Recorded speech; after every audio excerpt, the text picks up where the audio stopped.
El Departamento de Relaciones Públicas, Prensa y Protocolo de la Asamblea Legislativa presenta Asamblea Legislativa Noticias. Porque hay cosas buenas que decir.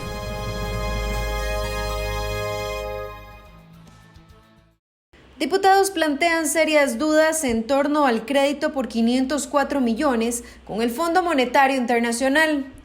Critican gestión del ministro de Ambiente y califican de desastre ambiental, humano y económico lo que sucede en Cruzitas.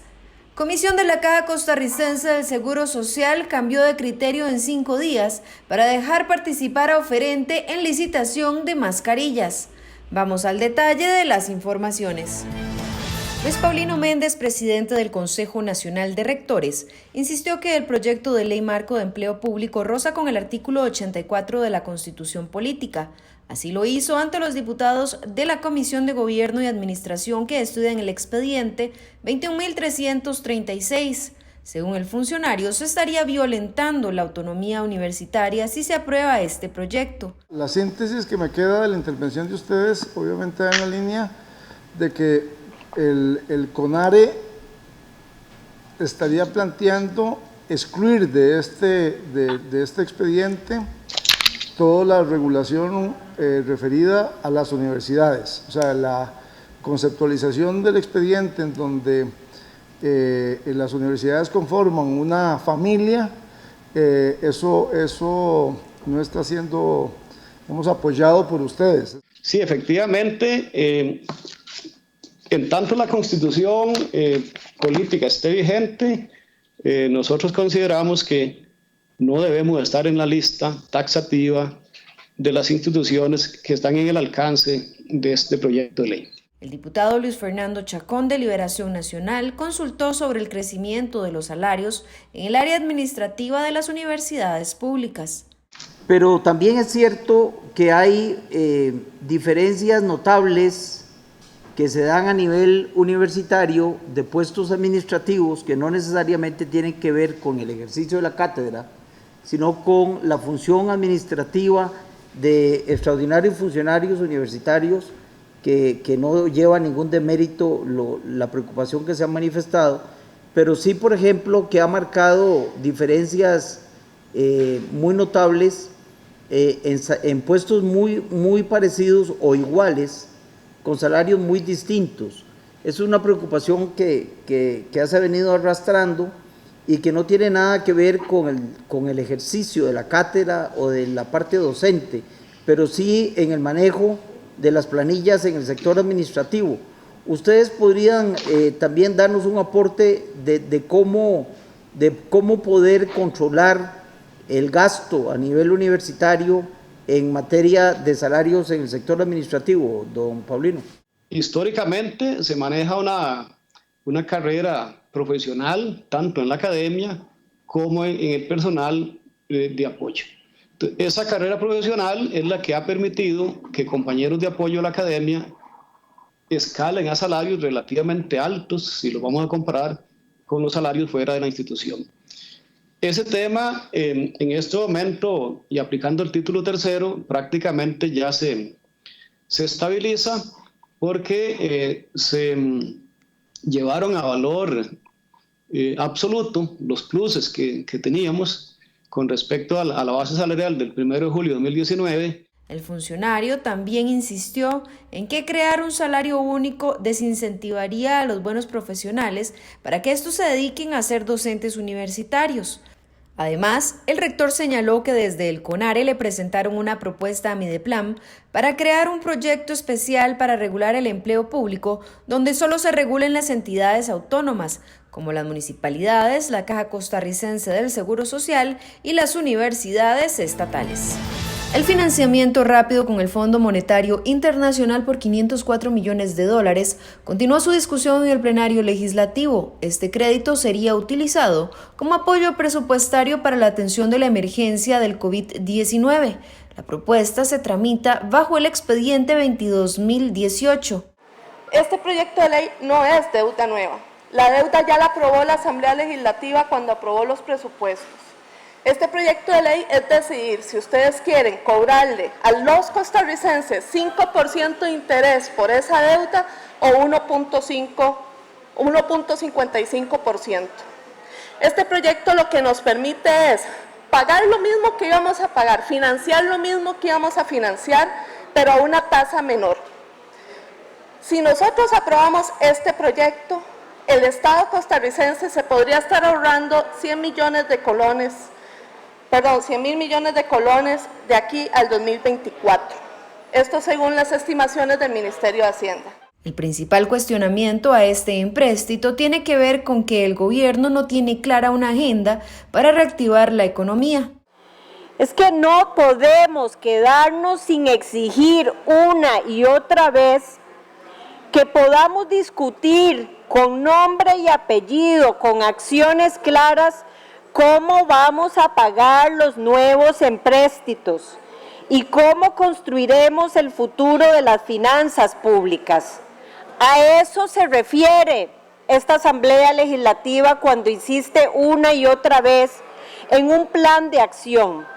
Necesitamos claridad del gobierno para saber cómo mantendremos transferencias a grupos más vulnerables. Además, los legisladores señalan la falta de claridad en las negociaciones con el FMI. Según apuntan los diputados, no se sabe cuáles son las condiciones que le va a imponer al país este organismo internacional. Nos indica que tampoco contestó claramente cuáles son las condiciones que le van a imponer a este país el Fondo Monetario Internacional. De ahí que este préstamo, y ya lo hemos argumentado, lo han disfrazado de darle el 10% a la caja, o sea que se le diera del total de préstamos aprobados en el año 2020, por la complacencia de algunas fracciones que consideran que esto es un regalo y que nunca nos van a regalar dinero, que quede claro, nos están prestando dinero y no llega ese 10% a 254 millones de dólares para la caja. En una caja costarricense de Seguro Social, que hemos estado de acuerdo en fortalecerla, en llevar el dinero, pero que también está envuelta en una serie de escándalos de administración, como en el tema que ya había señalado yo desde octubre cuando se nombró al gerente de logística. El empréstito que busca suscribir el gobierno con el FMI establece que el 10% de los recursos serán destinados a la Caja Costarricense de Seguro Social para amortizar parte de la deuda que tiene el Estado con esta institución. Este crédito por 504 millones de dólares es la llave para que el país pueda avanzar con la negociación de un acuerdo stand-by con este organismo internacional y el cual le daría unos 2.250 millones de dólares a Costa Rica en 3 años para atender las necesidades de financiamiento del gobierno.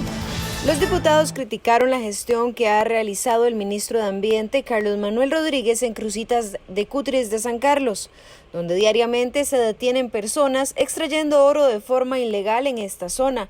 Y es que al menos 22 fincas, aparte de la finca Vivojet, están siendo explotadas con este fin y no se ha logrado controlar a los coligalleros.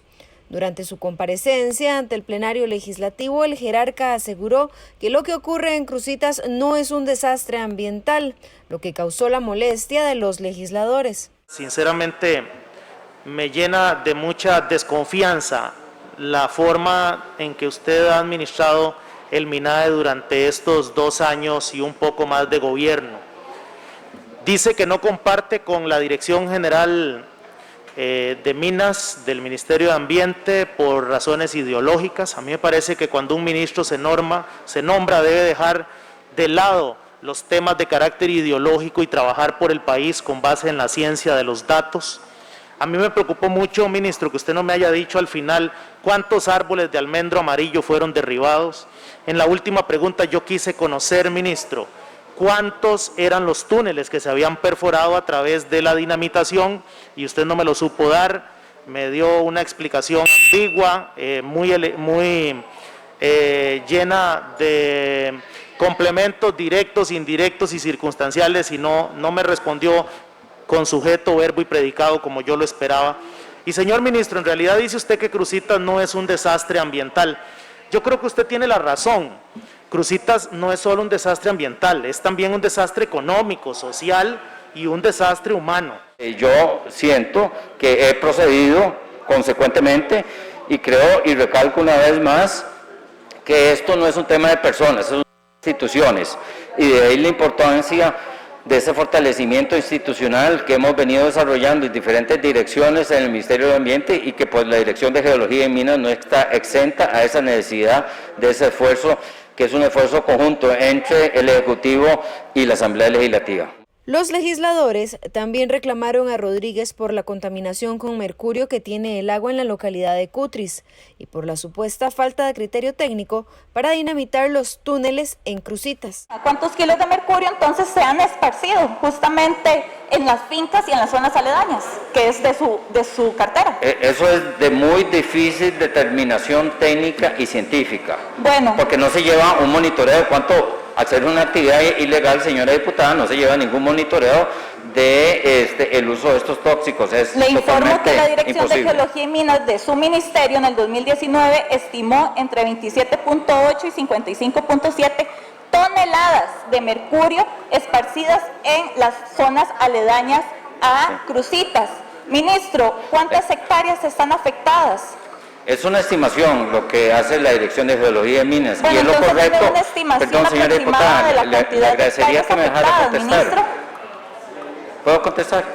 Dame una estimación, sí, de la cantidad de hectáreas afectadas. Entonces, usted me preguntó cuál es el monto o el total. Eso es imposible decir. Una se usan estimación de áreas afectadas, se usan estimaciones en razón de la misma actividad. Y lo que establece la Dirección de Geología y Minas es una estimación técnicamente correcta. Los diputados de la fracción oficialista defendieron el actuar del jerarca y señalaron que el problema ambiental que hay en Cruzitas es culpa de otros gobiernos, como el del exmandatario Óscar Arias Sánchez. Después llega Óscar Arias, y es que aquí nadie quiere hablar de Óscar Arias. Y perdón, pero el gobierno de Óscar Arias Sánchez en materia de minería en Cruzitas ha sido el peor ejemplo de lo que no debe hacer un Estado.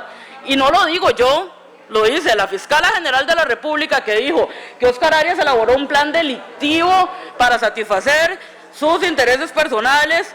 Lo dice la prueba cuando la Fundación Arias para la Paz recibió $250,000 del Ronald Mannix, socio de Infinito, un día antes de que se firmara el decreto de conveniencia nacional. ¿Qué es un decreto de conveniencia nacional? ¿Para qué, compañeros? No para llevar desarrollo a Cutris, no. Lo que pasaba es que tenían que volarse 191 hectáreas de bosque primario que no se podían volar con la normativa ambiental, y le fue muy cómodo al presidente de la República en esa época fingir un decreto de conveniencia ambiental que luego el contencioso administrativo justamente se trajo abajo. Los legisladores aprovecharon la oportunidad para plantearle al ministro la posibilidad de extraer los recursos naturales no renovables como el oro para la generación de empleo y para el beneficio de las comunidades. ¿Considera usted que haber dejado sin explotar la zona de Cruzitas fue mejor que haber permitido una explotación responsable de la minería en la zona? Me refiero a haber dejado sin explotar legalmente con la concesión que se había dado en aquel momento a Infinito Gold, porque la explotación ilegal de todas maneras se está dando. Yo comentaba, señora diputada, que hemos pasado de un extremo al otro, donde regalábamos el oro y hoy nos lo roban. Si hubiéramos permitido, en los términos en que se había otorgado la concesión a Infinito Gold, hubiéramos estado en un problema igual a los que hemos tenido con anterioridad en todas las otras minas que hacen una actividad parecida. El oro lo estaríamos regalando, no habría ninguna capacidad de monitoreo y supervisión de las actividades, y los mismos argumentos sobre beneficios sociales, ambientales y económicos que se dijeron para el caso de Industrias Infinito fueron los que se utilizaron para el proyecto de la mina Bellavista, y hoy 10 años después no los vemos esos beneficios. Sobre el planteamiento de alternativas productivas para llevar desarrollo a la zona de Cutris, los diputados plantearon que hay múltiples proyectos que no se han puesto en marcha y que podrían generar fuentes de trabajo. Los diputados también reclamaron al ministro el no haber presentado ninguna iniciativa de ley ni haber promovido ningún decreto ejecutivo con el que se tienda a proteger el medio ambiente en la zona de Cruzitas. Durante su comparecencia, el jerarca aseguró que según estudios del MINAE, ilegalmente se habrían extraído en la zona unos $197 millones entre los años 2017 y 2018. El funcionario compareció antes de dejar su cargo como ministro, pues en las próximas semanas asumirá la dirección ejecutiva del Fondo Mundial para el Ambiente. Representantes del Consejo Nacional de Concesiones detallaron ante los diputados de la Comisión Especial de Infraestructura las razones por las cuales decidieron desechar el proyecto de construcción de un canal seco interoceánico. La propuesta fue planteada por el consorcio Canal Seco Costa Rica, CANSEC. Según José Manuel Sáenz, secretario técnico de concesiones, al proyecto le faltaba viabilidad técnica y económica. Además, señaló que el consorcio no contaba con los estudios necesarios para que pudiera realizarse la iniciativa. Después propone CANSEC un monto de 300 millones para realizar los estudios de factibilidad, sin indicar en qué consisten esos estudios de factibilidad. En la propuesta de ellos no dice que vamos a hacer un estudio de impacto ambiental que vale tanto, que vamos a hacer un estudio de las condiciones marinas, oleaje, corrientes, etcétera, que vale tanto, vamos a hacer perforaciones en el subsuelo marino y perforaciones en todos los puentes que tenemos que hacer para las autopistas y los trenes, con un costo aproximado tanto, para saber dónde nos ubicamos. No, nada de eso está, nada más dice que van a gastar 300 millones. El diputado David Gurzón de Liberación Nacional respaldó al CNC y aseguró que el proyecto de Canal Seco, tal y como estaba planteado, no era viable, pero añadió que es importante que se pueda realizar un proyecto similar que sea factible. Tengo muy claro que el análisis que hicieron, si yo lo hubiera hecho, posiblemente hubiera llegado a la misma conclusión de que el proyecto con esos números no son viables, porque no son números reales que vayan conforme al crecimiento del mercado en la zona y que puedan generar esos volúmenes de carga. Ojalá que hubiera sido así, porque realmente necesitamos ese tipo de obras. Por su parte, el diputado oficialista Luis Ramón Carranza manifestó que el proyecto de Canal Seco no es transparente y que podría estarse frente a una estafa de inversionistas nacionales e internacionales. Y yo más bien hoy voy a aprovechar este momento para pedirle al Ministerio Público la investigación sobre ese tipo de empresas. Porque aquí podríamos estar frente a una estafa de inversionistas tanto nacionales como internacionales. Con esta información que ustedes nos dan, con esta información y con estos proyectos ilusorios, que así lo vi yo hace 4 años, como alguien que se sienta a soñar sobre un proyecto que puede ser real, que es necesario para el país, pero que no se sustenta en bases sólidas, científicas, y que ni siquiera tienen el cuidado de tener una percepción clara sobre los movimientos que tiene la región en esa materia. Según detallaron los representantes del Consejo Nacional de Concesiones, esta es la segunda ocasión en la que se rechaza el proyecto. Ahora nuevamente se desecha porque persisten las inconsistencias que ya había señalado la entidad. Los diputados de la Comisión de Control de Ingreso y Gasto Público dejaron en evidencia que en tan solo 5 días la Comisión Técnica de la Caja Costarricense de Seguro Social, encargada de comprar insumos como mascarillas, cambió de criterio. Ante consultas del diputado Carlos Ricardo Benavides de Liberación Nacional, los funcionarios no pudieron responder porque aceptaron como oferente a MR Comunicaciones Políticas si esta empresa había presentado la documentación en varios idiomas diferentes al español. Y es que el 13 de mayo dicha comisión de la Caja había señalado que esta era una de las razones por las que no se permitía a dicha empresa participar en la licitación. ¿Por qué razón cambiaron de criterio? ¿Por qué razón el 13 de mayo argumentaron que los documentos estaban en idioma oriental como un motivo para rechazar esa oferta? Y el 18 de mayo los mismos documentos les parecieron bien, no hicieron referencia al hecho probado, porque aquí están documentos en vietnamita, parece que es en vietnamita, repito, puede ser en chino, pero no lo sé. ¿Por qué cambió su criterio? En la revisión de proformas del día 18, estamos hablando de 2 momentos diferentes. Sí. En la revisión de la documentación, contamos con especificaciones en idioma español, revisamos documentación de certificaciones en idioma inglés entendible y la certificación de FDA en idioma inglés entendible. Pero ¿por qué, si ustedes habían dicho que tenía que venir en español, por qué admiten la presentación de documentos en inglés? Doña Nidia. Por las certificaciones que se presentan. ¿Pero cuáles? Si las certificaciones vienen en inglés. O sea, aquí no hay un solo documento en español más allá de los que redactó el mismo oferente. Todos los documentos que se adjuntan o son en inglés o son en vietnamita. ¿Por qué razón, si ustedes habían asegurado que debían de venir en español, los tuvieron como buenos? Además, los diputados señalaron que un funcionario que no pertenece al área de adquisiciones mandó ofertas para beneficiar a algunos participantes de la licitación. ¿Por qué en esa segunda ocasión fue don Hans Vindas el que pasó esto y no el área de adquisiciones? Lo desconocemos. Pero es normal que sucedan estas cosas, que alguien que no es del área de adquisiciones sea el que pase estas facturas pro forma. No, señor. No es normal. O sea, lo lógico es que el área de adquisiciones pase las facturas pro forma. Sí, señor. ¿Cuál era el interés particular, si ustedes lo saben, de don Hans Vindas para pasar esas facturas pro forma? Yo lo desconozco. Desconozco. Lo desconocemos.